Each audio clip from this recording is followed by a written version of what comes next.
The DFA has received highly reliable information that Saldico has a pending petition for political asylum in France.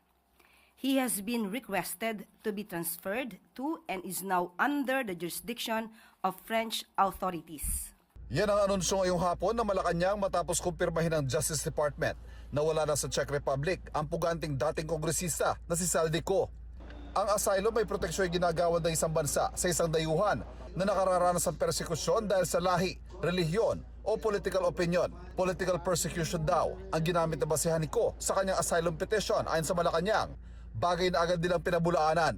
Alam natin na bago pa man nangyari ang lahat, siya ay hinahabol na at pinababalik dito para sagutin ang mga alegasyon tungkol sa malversation,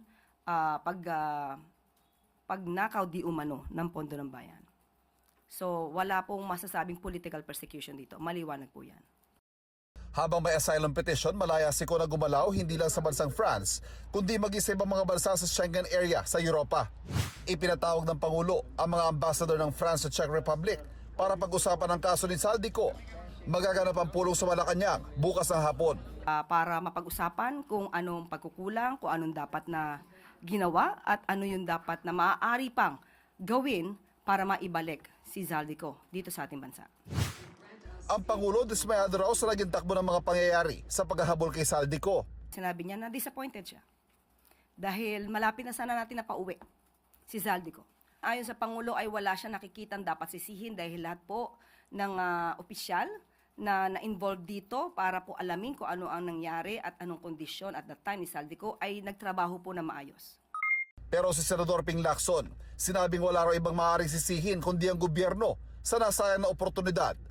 Nalagay daw sa nakakahiyang sitwasyon ng gobyerno dahil hindi ito agad umaksyon nang malamang hawak ng Czech authorities si Saldico.